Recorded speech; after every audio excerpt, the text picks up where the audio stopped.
बहुत जरूरी है। हाँ, ये बहुत जरूरी डिस्टिंक्शन है। देखिए, कॉमन सेंस क्या है? ये अक्सर बिना जांचा परखा, बिना सोचा समझा और मान लिया गया ज्ञान होता है। ये किस पर आधारित होता है? मान्यताओं पर, व्यक्तिगत किस्सों पर, रूढ़ियों पर या सांस्कृतिक पूर्वाग्रहों पर। ये सिर्फ सतह पर जो दिख रहा है उसी पर काम करता है। जैसे कॉमन सेंस कह सकता है कि गरीबी का कारण आलस्य है या बस बुरी किस्मत है। और सोशियोलॉजी इसके विपरीत क्या करती है? अंतर संबंधों और मूल कारणों की तलाश करती है जो अक्सर सतह पर स्पष्ट नहीं होते। तो गरीबी वाले उदाहरण में सोशियोलॉजी क्या करेगी? वो आलस्य के तत्काल उपस्थिति से परे जाएगी। वो संरचनात्मक कारणों की जांच करेगी, जैसे बेरोजगारी दर क्या है, भेदभाव के ऐतिहासिक पैटर्न क्या हैं, गुणवत्तापूर्ण शिक्षा या स्वास्थ्य सेवा तक पहुंच है या नहीं, आर्थिक नीतियां क्या हैं। प्रत्यक्षवादी तो कॉमन सेंस को बहुत शक की निगाह से देखते थे। हाँ, वो अक्सर कॉमन सेंस को पूर्वाग्रह, पक्षपात और अंधविश्वास से थोड़ा ही बेहतर मानते थे। उन्हें लगता था कि ये समाज के बारे में वस्तुनिष्ठ वैज्ञानिक सत्य जानने के रास्ते में बाधा डालता है। वो कॉमन सेंस से एक साफ अलगाव, क्लीन ब्रेक चाहते थे। दुर्खीम का धर्म पर अध्ययन इसका एक शक्तिशाली उदाहरण है ना, कैसे वो कॉमन सेंस को पलट देता है। हाँ, बिल्कुल। कॉमन सेंस क्या कहता है? ईश्वर ने मनुष्य को बनाया। दुर्खीम सोशियोलॉजी अनिवार्य रूप से कहती है मनुष्य ने ईश्वर को बनाया। अरे, ये तो बिल्कुल उल्टा है। हाँ, उन्होंने धर्म को स्वयं समाज का एक आदर्श सामूहिक प्रतिनिधित्व या ideal collective representation of society itself के रूप में देखा।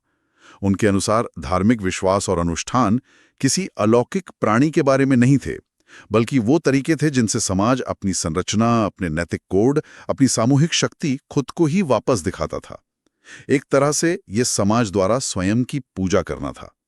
ये मानी हुई हकीकत को पूरी तरह उलट देता है। इसीलिए पीटर बर्गर ने कहा था कि समाजशास्त्र का आकर्षण इस तथ्य में निहित है कि इसका परिप्रेक्ष्य हमें उसी दुनिया को एक नई रोशनी में देखने पर मजबूर करता है जिसमें हमने अपना जीवन जिया है। ये रोजमर्रा पर से पर्दा हटाता है। बिल्कुल, ये छिपी हुई सामाजिक संरचनाओं, सांस्कृतिक मान्यताओं और शक्ति की गतिशीलता को उजागर करता है। लेकिन क्या रिश्ता सिर्फ विरोध का ही है? क्या कॉमन सेंस का कोई रोल नहीं है सोशियोलॉजी में? नहीं, ऐसा नहीं है। एक गतिशील परस्पर क्रिया है। कॉमन सेंस अक्सर कच्चा माल प्रदान करता है। शुरुआती अवलोकन, वो सामाजिक समस्याएं जिनके बारे में लोग बात कर रहे हैं, वो रोजमर्रा के सवाल, ये सब समाजशास्त्रियों को शुरुआती परिकल्पना बनाने या अनुसंधान के लिए क्षेत्रों की पहचान करने में मदद कर सकता है। तो ये एक शुरुआती बिंदु हो सकता है। और दूसरी तरफ, क्या सोशियोलॉजी भी कॉमन सेंस को प्रभावित करती है? हाँ, बिल्कुल। समाजशास्त्रीय ज्ञान भी समय के साथ कॉमन सेंस ज्ञान का हिस्सा बन जाता है। ये एंथनी गिडिंस का अवलोकन है।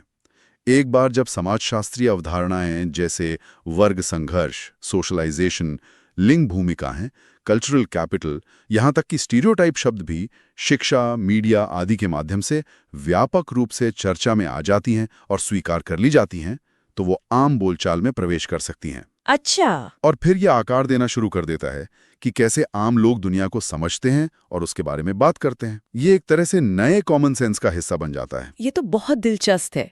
चलिए अब इस सारी फाउंडेशनल समझ को यूपीएससी मेंस के सवालों पर लागू करके देखते हैं।